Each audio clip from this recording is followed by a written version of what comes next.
were already going on our own kind of veering off before we even knew we were veering off. Yeah. For punters like me, who was nobodies, it was a big deal coming to Blackmarket. And I think, I said it in the start, overall across the country, I think it's probably, without that, the most important record shop of that, of that era.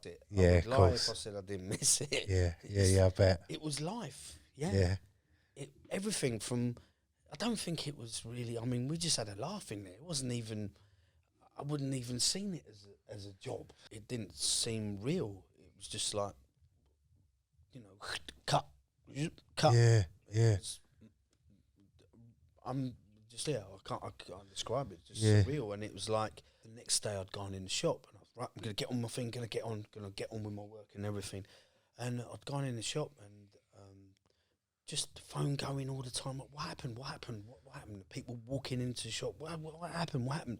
And it's like, no, I can't take this. Under a magnifying glass, of course. And I come out the shop for 2-3 weeks. And we are live with the Junglist Massive podcast. And the guest in the studio with us today, I mean, you all know he is already just by seeing him, but all I can say is he's definitely the most famous record shop owner in the UK.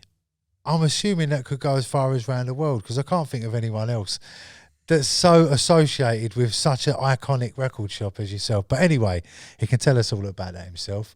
Nicky Blackmarket, welcome to Junglist Massive. I'm all right, mate. Yeah, you? Brilliant. Great to be here. Excellent, man. Excellent. Well, we've got about an hour or so to have a chat about 30 plus years now, which has kind of flown by. It's incredible. Yeah. How long been doing it? I can't believe it. Well, look, you're one of the busiest DJs in the game, which we'll talk about in a bit. The whole Nicky 9 Jobs tag that you've got nowadays. But before we start on all that, I just want to go all the way sort of back to the start, just to give people a little bit of an inkling of where you come from and what got you into music. So if you could sort of tell us, I know it's a big chunk of your life, but from sort of being little up to rave kind of finding your life, or DJing finding your life, and then I'll interrupt after that again. Music. I mean, I've grown up listening to music. My mum was a jazz dancer. She was heavily involved in the jazz scene, wasn't she, Mum? Yeah. And she used to be a regular dancer in the club. It's called 51 Club, I think it was. Yeah. Ronnie Scott used to play there, and Johnny Dunkworth, Cleo Lane, and a lot of the old jazz cats. And she was heavily into that. Did you meet all these people when you were young? A few of them. Wicked. But when you're that small, it doesn't really, Yeah, Cleo Lane. I mean, that's a good name to draw out of the. I've met her, isn't it? Eh? And it's when you're growing up, it doesn't kind of, it gets lodged in the back of your head. It's not like you like something straight away, or you're into it. Yeah. Because I think especially with that music, you mature with it. Yeah. It kind of, I don't know, it lodges. I'd say it lodges in the back of your head, and then when you get older, it comes to the forefront. If that makes sense. I know exactly what you mean there. I do. You try and get away from your parents' music and all that as a youngster, and then as you get older, you start to embrace it again because I guess it gives us good memories for one, and for two, it's in our DNA. Yeah. Mum was listening to that when you was in her belly. So it's ingrained within us, and then years later, you think that wasn't too bad actually. Yeah, and I've grown up listening to music and okay. So outside of direct influence in the house, what was your first sort of influences that got you into music? Beyond jazz and beyond sort of mum and dad's collection. Just everything really. Everything, all kinds of music, different, open with everything, listening to the radio, and then of course you had Top of the Pops. We all grew up listening to Top of the Pops, watching Top of the Pops on a Thursday, and I remember the first record I bought. I remember going to Woolies, Boney M, Mark Baker. Yeah. So, he got a remix recently. I think Majestic or someone. Oh no, he did the Rasputin. I think. Right. But yeah. It was that was old 7-inch. Yeah. Back in the Woolworths days, eh? So getting into DJing, I know like Clarky, who a lot of people would know from the record shop with you further down the line. He's someone that you've known for quite a while. You used to DJ together, would that be right? Clarky, yeah. I mean, you go back quite a way, didn't you? We started, we started playing music together. Crazy when you think about it. We used to help string up the set. We'd get drunk, and then we'd get sober, and we'd still be playing. Play all night. You go through the thing and come out the other side, yeah. And then we'd unstring again, and carry the decks down the road. Wicked. I'd have the decks covered in curtains, and roll down the road with them. Yeah. So what area is this? Where are we talking? Kennington. Kennington, yeah. Kennington, Okay. I grew up in between Marylebone and Kennington. Yeah. I always had you down as north of the water, but Marylebone. Yeah. And then Kennington. I grew up in between those two areas. Okay. So moving forward into sort of like the DJing thing, you've done radio for a long time as well. When I was looking into bits and bobs about you, you've done radio before. I mean, I remember you from Pulse FM, my first memories, but before that was Friends. I did Friends. And before that there was another one as well. I think that Star. That's it. Yeah. The magical Erland days. MC Moose's people up in off of Harrow Road. Yeah. To do with Hawkeye Records. There's that Jerry. He passed away recently, didn't he? Yeah. R.I.P. So what would you have been playing in them days before rave? We'll get to the rave bit in a minute, but dance music, house music before it was even called house music. Yeah. So just a bit of everything. Then Mad B, Roy B, yeah. got me onto Friends. And that's Magical Erland, because my middle name was Erland. That was my next question. That's my middle name. Yeah, so you was Magic E, yeah? So Magical E.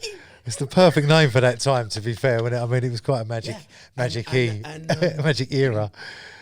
Got to big him up. He got me. I used to do a breakfast show because I used to work in a photographic lab.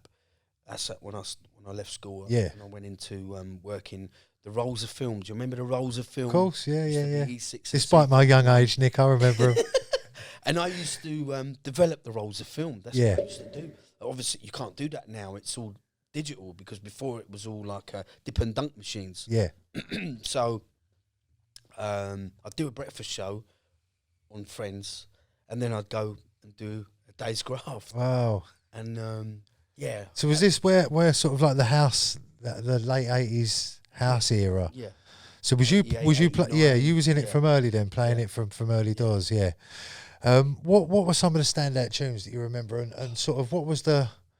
I mean, it's funny because your story is so similar with so many people. Everyone was into funk, soul, hip hop, reggae, and then all of a sudden this thing just come along that a lot of people weren't into at first. To be fair, when I talked to all the other guys that I've over time, but it's just a very similar pattern. So what was it about it, and what tunes were it that sort of made you look in that direction? Oh gosh, I mean, it was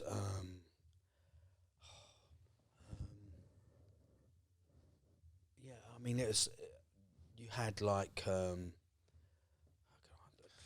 put you on the spot here, haven't I? We'll put you early music like I don't know, like Left Field and Not Forgotten. Things great like song. That. You put me on the spot. I have, haven't I, Nick? I know. We could go back in again. I was going to say Strings of Life. And then, obviously, in a city. you had like the hip hop tunes that you'd put on, which were 33. You'd put speed them up. But you'd put it on 45 minus 8 and do madness with it. So even that, Nick, can you explain that? Because it's like we're saying that like it's normal, because I know what you're saying because I've done it. But there's a generation, in fact, there's generations now that probably wouldn't understand what you're saying by just saying play it on double speed, put it down to -8. hip-hop- There's kids out there that don't even really know what vinyl is. Do you know what I mean? It's coming back now, I get it. But there is, I used to take records to my friend's house and they would call them big CDs, his kids. So, you know, so explain what you mean. Kids have just been brainwashed with. They had no choice. They had no choice, Nick, did they? But yeah, explain to us what you mean by playing hip-hop So on obviously, double speed. You know, hip-hop tempo is slow. So I think like-minded people like us, like yourself, like Ray, like people on our kind of tip, we were. Let me fast forward slightly. When I first went into the shop, Yeah. I was already going. I could see we're already going on, and Ray Keith was over at City Sounds, and then you had Brian G and Jack Frost over in Oxford Street at Mash and Passion. Passion, yes, yeah, Mash yeah, yeah. Passion in Oxford Street. You had Pedro and Nookie and Tony over at Unity Reds. That's it, yeah. You know, And you're talking in a square of a couple of 100 feet. It wasn't even like a square mile. You're talking literally next door neighbours almost. We were already going on our own kind of veering off before we even knew we were veering off. Yeah. Because we'd be doing even the house acid house tunes or the house tunes at the time. We're speeding them up. We're speeding them up to +8, and it's like. Just pushing and pushing and pushing. And before we're even like-minded people that were buying the tunes coming in, I like that. But then you have the normal average house DJ coming in going, what the are you doing? Yeah, of course. What are you doing? Yeah. And they couldn't get their head around it because we're obviously veering off to go on our own tip. This is pre-jungle, but you could say jungle, pre-jungle. Yeah, most of we were doing that before we was even knowing we was doing it. Yeah, so, well, you're right, because I remember, I came into it in 91, and what you're saying is right, because there was already, even by 91, as far back as that sounds, there was a generation of people that looked down their noses at people like me, because they was on the house thing, and the house thing had changed to the hardcore thing, and they weren't into that. They weren't in it, you know. That is why I said to my partner at the time, Dave Piccioni, we need to have own department for this music, because it's it's going in two different directions, and at the time we could have had serious blows in the shop, because it was all you had was the one main set playing the music at the counter. Yeah. And you didn't have all the decks across the counter like what you do nowadays. So you just had the main set. You'd give the pile of records that you wanted to hear, then you'd have to play them, and then you'd get another guy who wants to listen to some house, and he's getting the ump there. He wants to listen to... Yeah, of course. And it's...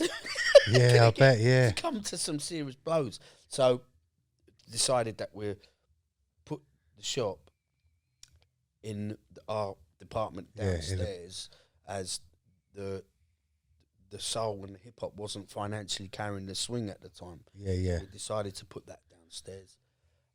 What a great decision that was, eh? And then we never looked back. It's like really mad as well that through the grapevine that we hear Ray Keith has come out of City Sounds. Yeah. Literally, we're putting it downstairs. That in itself, to me, is like, you know, the stars were aligned. This is what I mean. Let's rewind back a minute. Let's rewind back a minute, because we've jumped into the shop and we haven't spoke about the story of finding the shop. So, you know, you're Nicky. We weren't even Nicky Blackmarket at this point, I guess, because the Blackmarket we was still Magic E. Magical World. I love that name. You should have stayed with that, Nick. It could have been a massive house DJ. But yeah, so how did the shop come around? How did that fall in your lap? I know the shop wasn't doing great when you sort of came into the frame with it. And you turned it around pretty quick. So tell us a story of how that came around. Well, I mean... did you know that? Obviously, you must have known Dave Piccioni from before? Yeah, I knew Dave, yeah. Yeah. Rene was the guy in the shop. Rene and Steve. Then Steve come out of it. I came in. And then Rene was there for about 6 months or so in the shop, and then Dave came into it, Right. And then, then we went from there. So what year is this? When did you... I came in the shop 1990. Okay. So it was still a mixture of house and hardcore at that time. Well, techno even maybe, back then. Yeah, it wasn't even like hardcore. It was rave or bleeps and bass. I don't think bleeps. How long was it between you coming in and the underground like basement bit opening? Was that a straight away sort of thing that you brought to the table and was like, well, this downstairs, can't keep... No, I mean downstairs we probably 92. I think it was. Oh, was that late? 92. Was it really? Yeah. So we had it upstairs for a little while. Okay. And 92 we took it downstairs. Yeah. But then I think from then we really did veer off into our own thing. Yeah. Well, look, I mean, my memories are coming down now. I always thought of it. I was from Essex, and I always thought of it as it's the best record shop. Even though I didn't go there all the time, it was always known as the best. You always had the best tunes. The celebrities would pass through there. You never knew who you was going to see. And just the dream team you had working. I mean, we've got Ray Keefe sitting over there. Ray was one of them, Clarky. But you three especially, but I know you've had others that have sort of played their part. But for punters like me, who was nobodies, it was a big deal coming to Blackmarket. And I think, I said it in the start, overall across the country, I think it's probably without that the most important record shop of that era, pushing that music especially. Tell us some of the sort of. I mean, I'm assuming it was a good laugh working in there, because whenever I come down here, it just seemed like you were catching jokes. I said I didn't miss it. Yeah, of course. If I said I didn't miss it. Yeah, I bet. It was life. Yeah. Everything from. I don't think it was really. I mean, we just had a laugh in there. It wasn't even. I wouldn't even seen it as a job. Well, I just remember it being fairly smoky a lot of the time, and a lot. I mean, it sounds mad now because you can't even smoke in the street nowadays. But it was a vibe, and it was like people that couldn't cut dubs or weren't getting, maybe didn't have the money or the links. Coming to Blackmarket was as close as you could get, I think, to going to music house and being around all yous like in that environment. I think you brought that to it, as well as the great music and that. Its day, you could say. Yeah, the whole for real. hub of meeting point. Even if you were just going to come in and have a chat and see what gigs are coming up, coming up. Someone to come in with a City Sounds bag and what's that? What's that? And, oh yeah. I got that from Ray from City Sounds. Really? Oh right, yeah. And then obviously it would be vice versa. And vice versa, and I think that's how, especially what you just said, that little quarter there. Yeah. You know, Mash Passion, Oxford Street, Big Street, Unity, Reds, us, and then City Sounds Holborn, and that little thing there. And in among them, there was a lot of other little shops as well that sold records back. It was a great time. It was an incredible time, and it kept. I think that being everyone was in their own little shop I think it kept everybody on their toes. It kept everybody on their toes. Yeah. But then when Ray come over, and we got stronger and stronger, and we got you was the bigger boys and bigger, and it's like, and then we really did start to call the shots. It was like someone would come in with a tune, and it would be like oh, I've got a box of them for you, and I said, no, how many have you got? How many have you got? We'll have the lot. Yeah.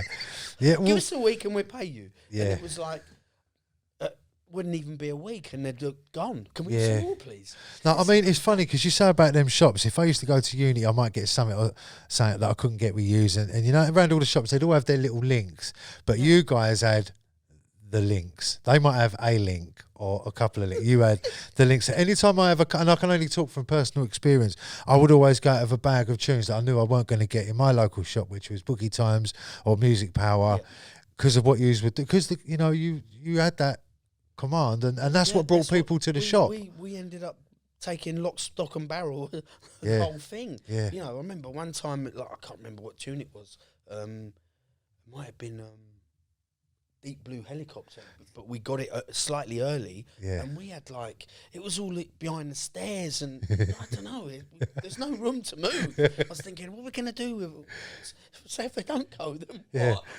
Then a week later, that was the same stack of money. It wasn't even a week. Of course. It's gone, and we needed some more, and they run out of press. It was incredible. I mean, you say about Helicopter. Is there any sort of iconic tunes that you remember coming through the shop? Like, I mean, obviously you had a million, I know that, but are there any that really stand out in your mind that like the queue was out the door or the anticipation for the distributor to turn up or whatever was more than normal? So many. Yeah, I guess. Yeah. On, a silly question, that one. Literally all of the tunes. Yeah, A yeah. whole lot, you know, from someone that would just have it on a white label, and then that would become, you know, and we'd have it that much early, and we'd say, well, how many have you got? And we'd take the whole lot. Yeah. Take all of them, and then they started. What happened then? They started leaving the promos for the DJs to give. So, like, hence promo runs. Yeah.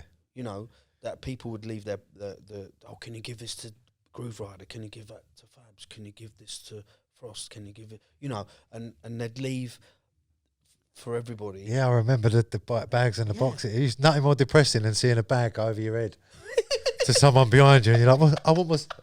it's gone. What? And then you get, we've got this one. It's been here 3 months. Sounds great on our speakers. You get it home, it's rubbish. So, yeah, sorry, yeah, go on. Just incredible that how the whole, from the start, you know, the whole watching it evolve. Yeah. It's incredible because like, when I thought, you know, when you think about something, like now, if you look at something now in business or whatever, you think, oh, okay, right, I'm going to have a 4-year plan or whatever. There weren't no plan. No, it's just stumbling. No plan. It's like, well, hey, you know, we're enjoying ourselves. Yeah. It was just, we were just going along with it. Yeah, I think that was the beauty of it though, Nick, because it was like a raw energy and a never say die attitude.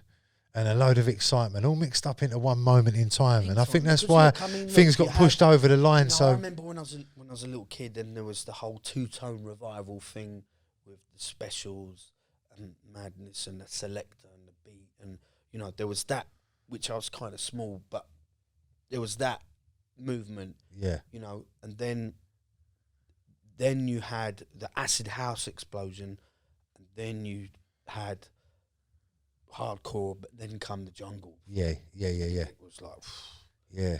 So let's talk about that for a minute then, before we go into like the Cool FM and the stuff with Stevie Hyper and the time you spent with him.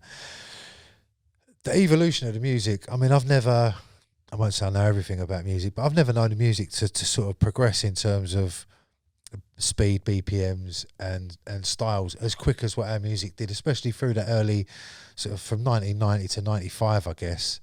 You know, it felt like it doubled in speed and everything went from sort of bleepy techno to what was to be known as drum and bass in that short period of time.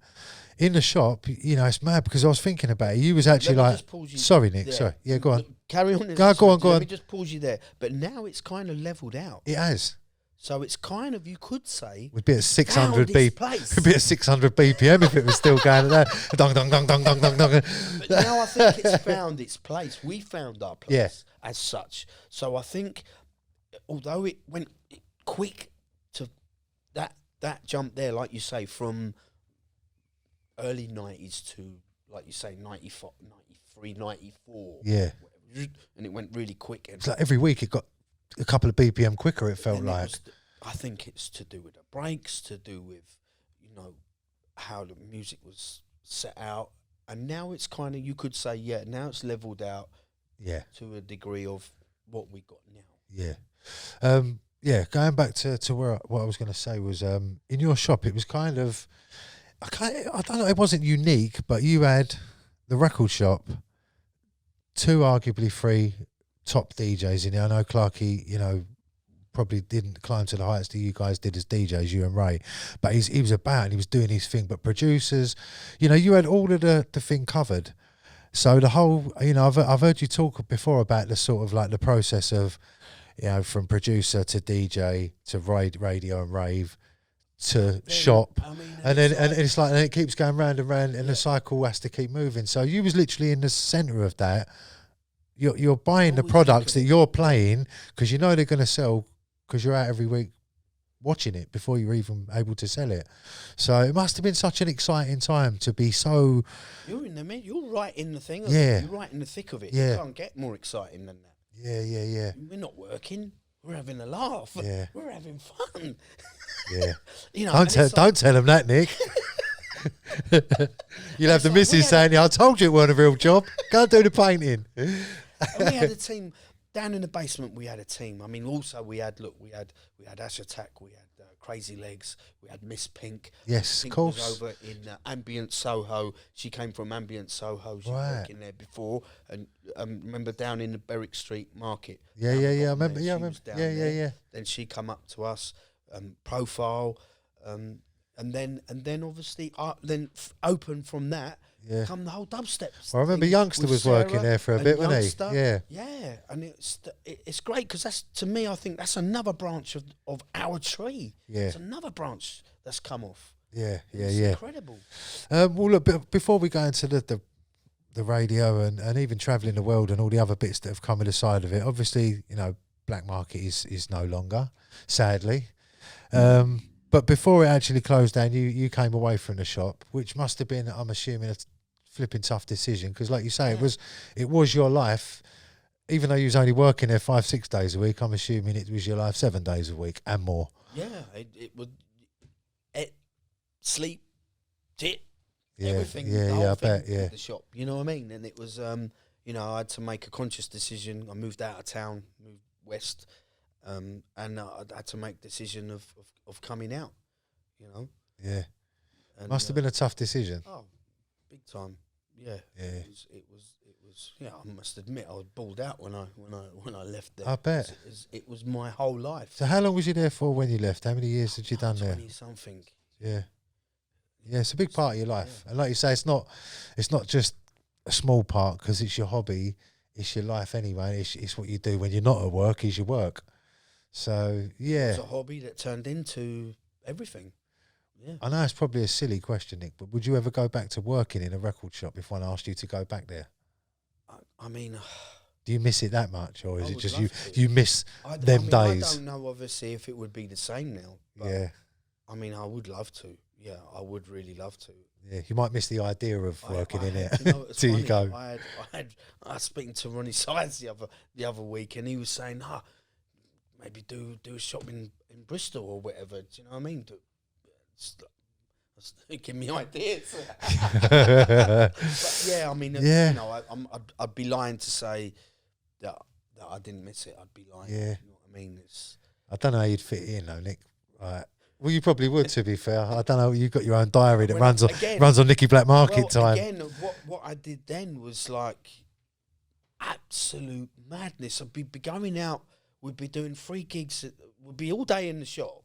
And then we'd go and do maybe 3 gigs at night. Yeah. Maybe just go home and have a shower and go and work all day in the shop again. And then go and do another 3 gigs or 4 gigs the next night. That, I think... I don't know if I could do that, even though I do a lot now. But that's day and night. That's what we did. It's madness. Yeah. So now I just wanted to briefly touch on production. You've had, you know, more so over the years later. You become more. You release more records. Yeah. You had some back in the day. Obviously, for me, the Spam EP. You know, it's my favourite from you because I live in the past. But. Yeah. How comes? Why did you not produce more back in the day? And was it like a deliberate thing that you thought I need to produce more as time went on, or was it just something that you found yourself around different people and they were doing that? I just found myself doing it, like you say, later on, like just because you had the label at the shop as well, wasn't it? The Gyroscope label and then later that we had cartoons after that. Of course. Yeah, we had Gyroscope. Yeah. And, I mean, I did bits and pieces then, but probably, I mean, I was playing out everywhere. Yeah, I guess there's only so many hours in the day. Yeah. Yeah. And then there was the shop, so I mean, playing out a lot and the shop. So it wasn't that. I don't know. I just wasn't nothing. I didn't want to do or didn't. Do you enjoy producing when you do get the time? You do, yeah. No, it's fun. Get inspired and Oh, good. All right. So let's move on to Stevie Hyper now. You know, it's obviously a terrible tragedy and a shame and all of the obvious stuff that we would think. But you've got a relationship, not, with him, but also with the whole situation like nobody else. You're always in the spotlight. Whenever anyone brings up Stevie, it's paired up with you. So it must have been, in its own way, tough over the years to have to keep revisiting every time someone else wants to. You're the first port of call almost. But tell us a little bit firstly, before we get into sort of like the personal side of it a bit further down, how you met, how the relationship was, because you two was like brothers, you got on really well.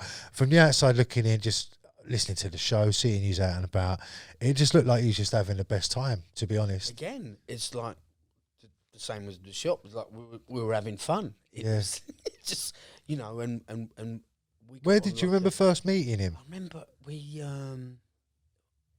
one of the very first was, I think Thunder and Joy was one of the, and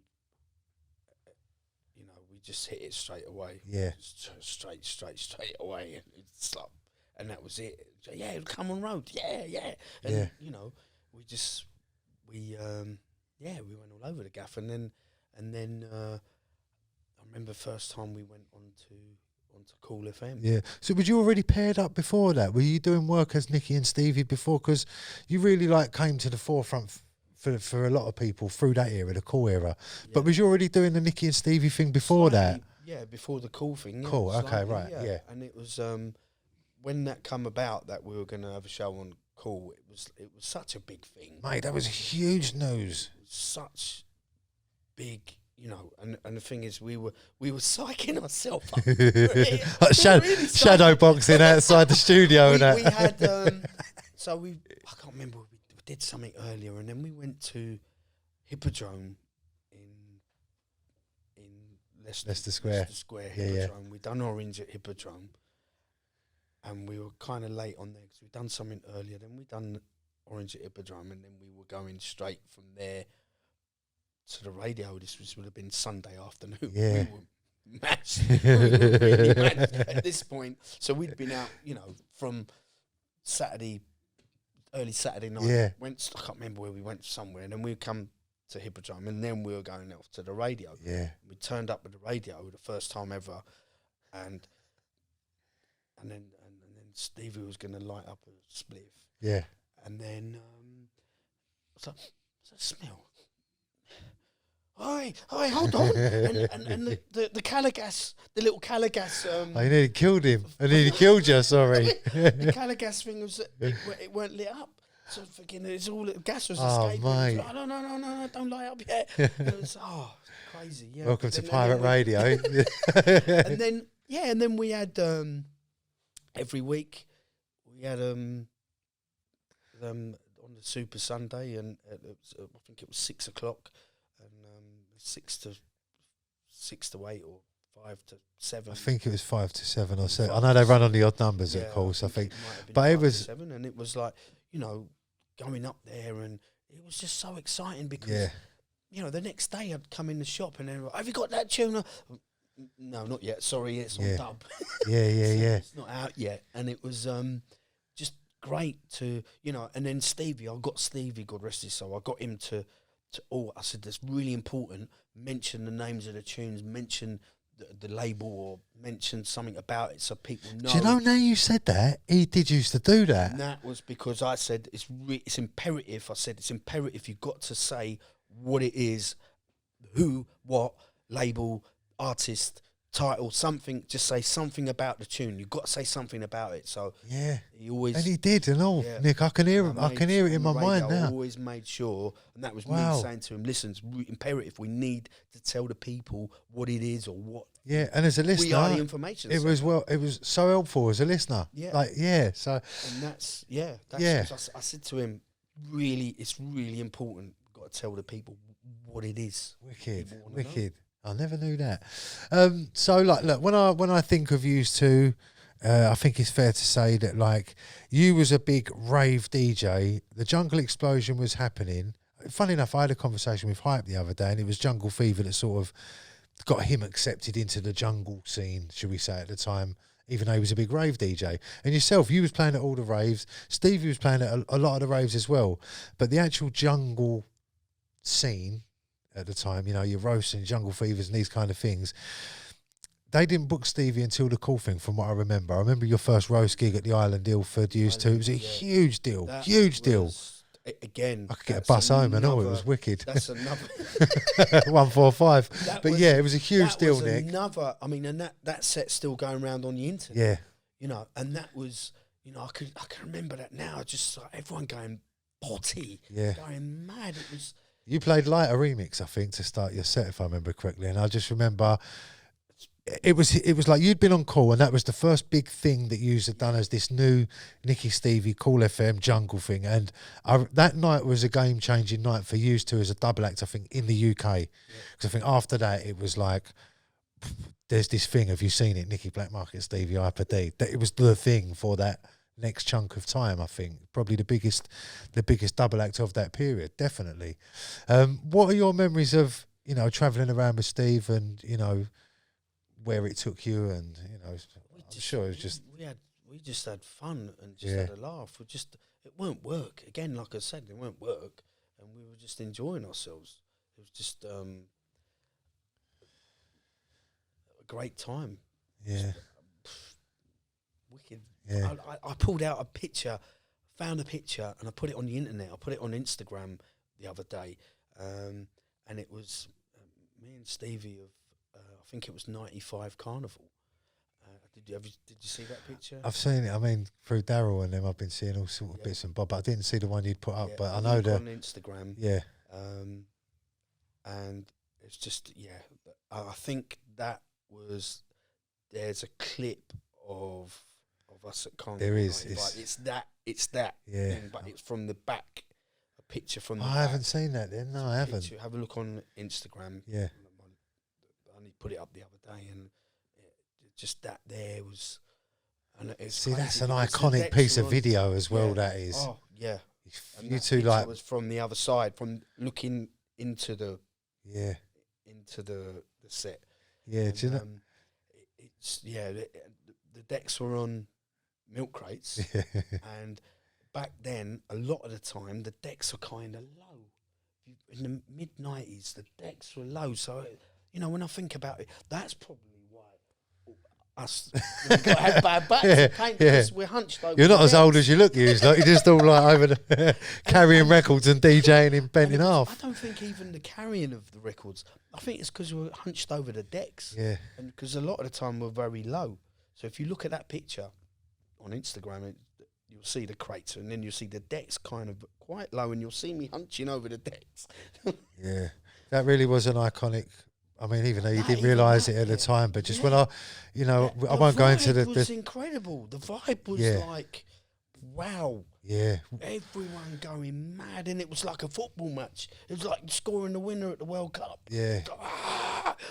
And then there was obviously horns. Like horn, you don't really get And the thing is, Stevie was new to the thing then. People didn't necessarily know his lyrics or what was to come then. That was almost like near the start of what you were doing, but you can just see, I mean, with the documentary, which we won't, it's not ours to talk about, but there's a documentary coming, a Stevie documentary, and there's a lot of footage in that no one's seen, but there's that footage there, and when you watch it and you really take it in on the big screen, it's a moment. The horns blowing and the whistle going.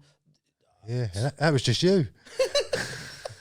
But yeah, it's a snapshot of that moment, the fashion, the whole thing. It's a real iconic piece of video. You travelled abroad a lot together, Canada and all over the shop.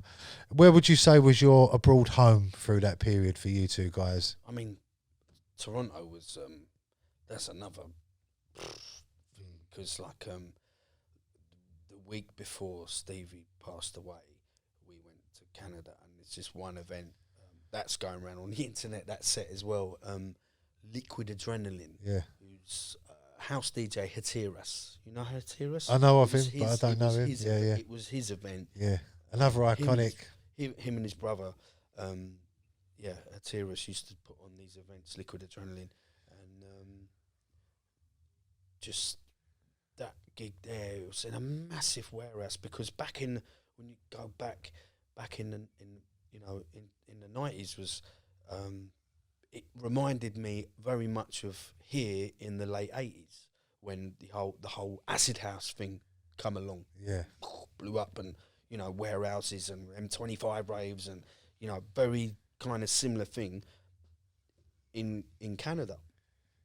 And this event, Liquid Adrenaline, it was like, I remember Stevie going like this. He took his T-shirt and he just wringed out just sweat. It was because there was no aircon back then. Yeah, there weren't no aircon, and it was. See, was this the TV show you was on with Devious and Stevie? Was that? No, was that Canada? No, that was before that. That was in Canada, wasn't it? That was in Canada. Yeah. That was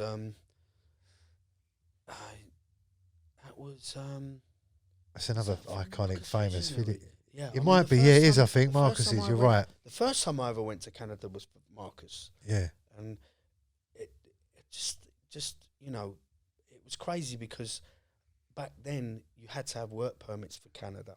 And the first time I ever went, I didn't have a work permit. Yeah. They just, Yeah. I just Disclaimer. Just come and say you're visiting friends. It ain't no big deal. Yeah. Because it was all new. There weren't nothing to tell you anything. Yeah, of course. No. So, I managed to get in. I broke down and they let me in, and then obviously they had to pay whatever the work permit and penalty or whatever it was or whatever. But yeah, that was the first time Delirium played for Marcus Visionary. Yeah. I can't remember, that was 90. That might have been 94 or something. But there was the event that me and Stevie and Devious did, that we went on their version of MTV stroke Top of the Pops called Electric Circus. That there was a clip going around with us on their telly thing. It was Electric Circus. It's a nationwide channel, massive. Wasn't it? Yeah. It was massive. It was absolutely massive. And went on there, and it was really surreal because it was like there were actors in there.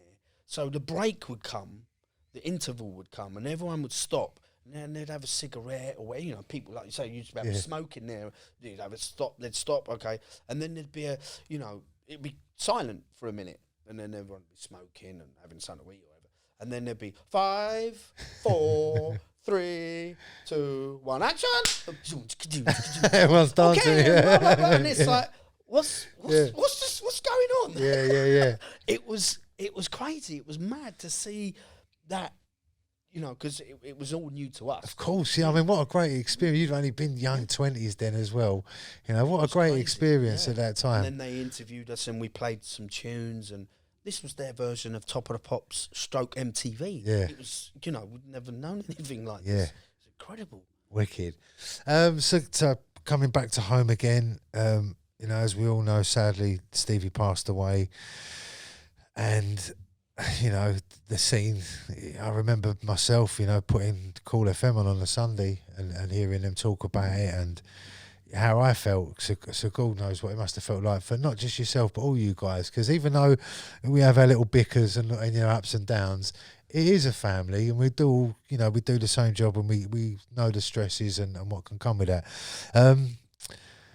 It must have been hard for you at the time, Nick, because it was almost like at the peak of what was going on. You two was like, so closely associated, and then with a click of fingers, you go out together to a gig, and then you never do it again. It must have been so hard to cope with for you. It was weird because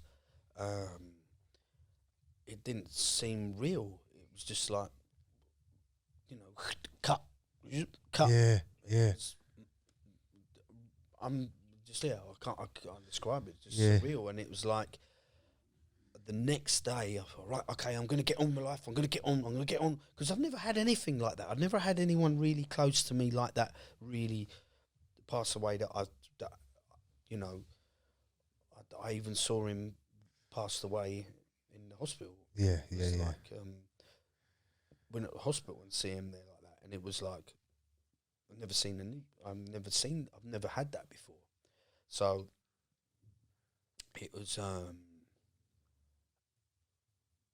can't say the next day I'd gone in the shop and I was right, I'm gonna get on my thing, gonna get on with my work and everything, and I'd gone in the shop and just the phone going all the time. Like, what happened? The people walking into the shop. What happened? And it's like, no, I I can't take this. Under a magnifying glass, of course. And I come out the shop for 2-3 weeks. I couldn't cope. I thought I could cope. I thought I could cope with it. Just being a mechanism of, right, let's get on with work. Let's just carry on to be busy, you know, to be more busy to overcome it. And no, it's like, of course, yeah. And I had to come out. I had to come out of the shop. Yeah. For a few weeks. Was it hard going back to work, Nick? Because like you say, I mean, it's beautiful that you've had this great relationship and time and all that. But afterwards, when you're on your own, it's like you say, you are the focal point. And people don't mean it, but I'm assuming for a period after you went out, it was all people probably wanted to talk to you about. Just weird. It must have, yeah. I mean, do you remember that time, or is it just like a bit of a blur? You know, the following months being at gigs and sort of being around the music. I just found it must have been so weird. Difficult. Yeah. I just found it really weird, but I thought, I've got to carry on. I have to carry on for everybody. Yeah. For myself.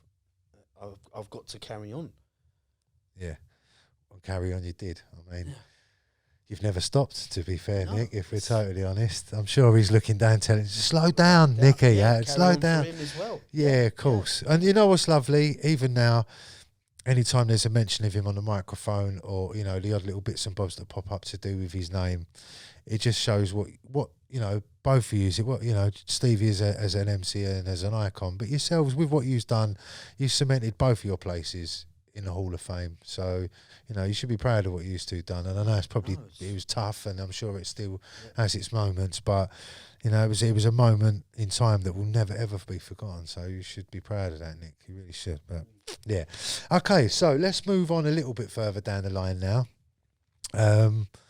I mean, we haven't got much longer left, so I'm going to start moving into where we're at now, and even the next generation, because you're quite unique with your daughter doing so well in the scene. But we'll get to that in a minute. We're going to get to Mills.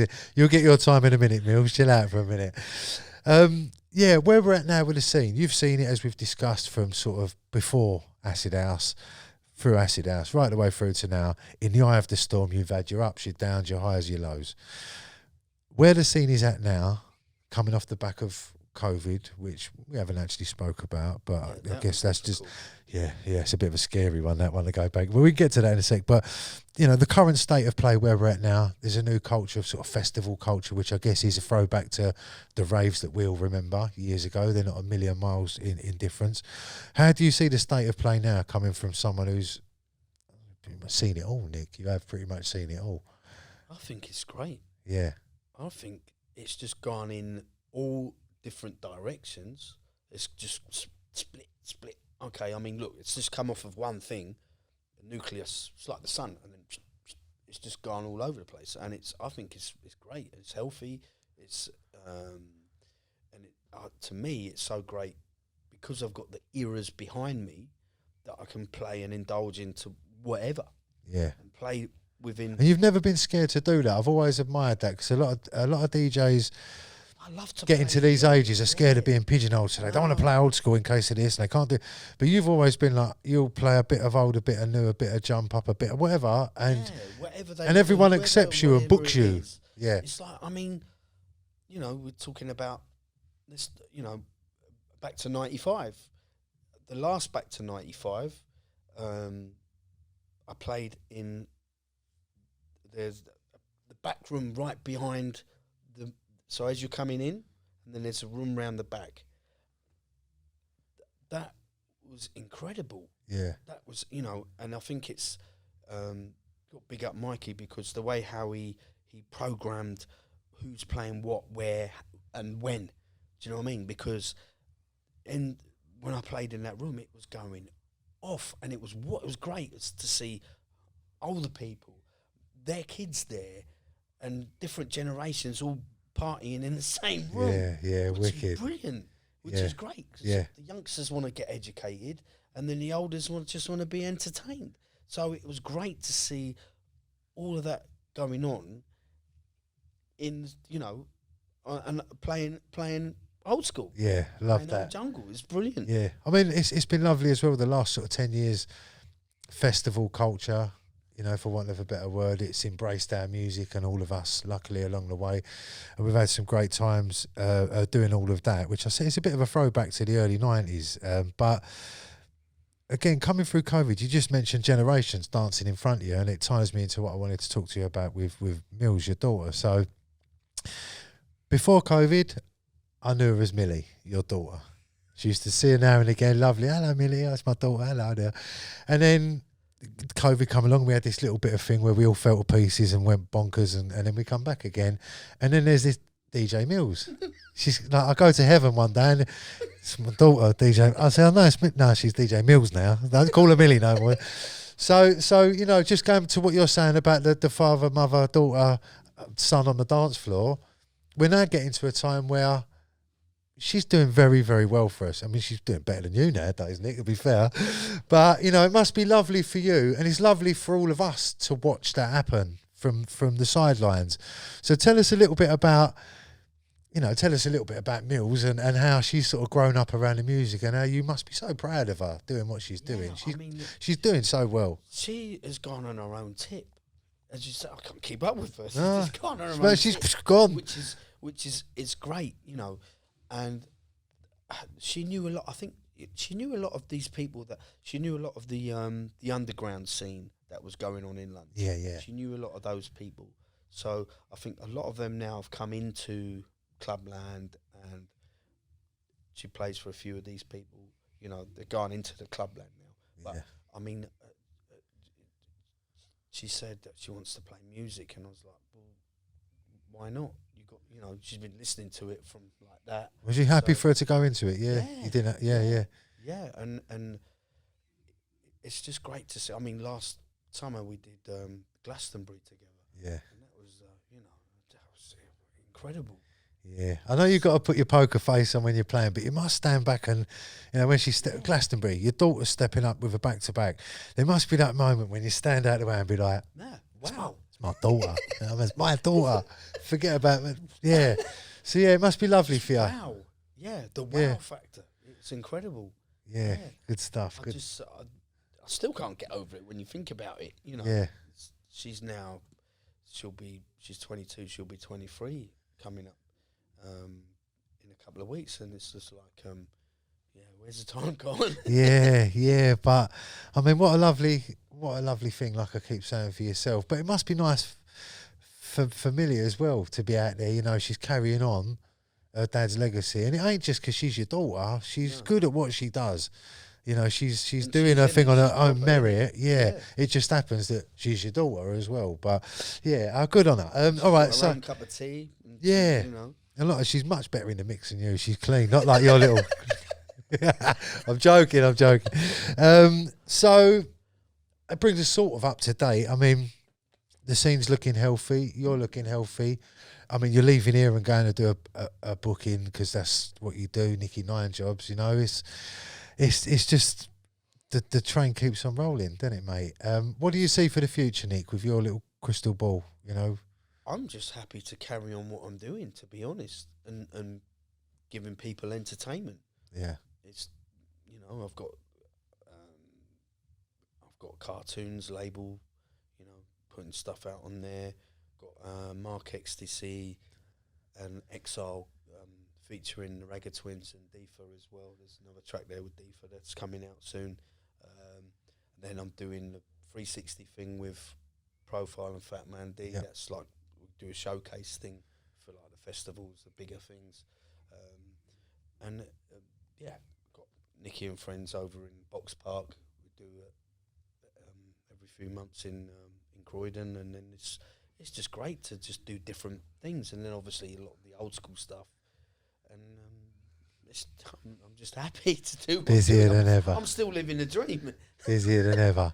Well, do you know, I mean, we can't finish, without mentioning QPR, because if there is, I don't know what falls first. I don't know what's the first and the second love out of football and your DJ career. I mean, obvious family first, I know, but get in trouble for that one. But, you know, I just, because you're a man that, like, you, as we've discussed, you don't stop, Nick. You've never stopped. You're on the go. And the times that you stop, you'll come out your ass in West and you'll drive to Norwich, which is about 400 million miles away, to go and watch QPR on a freezing cold Tuesday night, get back home in the middle of the morning and get up and do it, you know. So does that keep you sane, do you think, the football?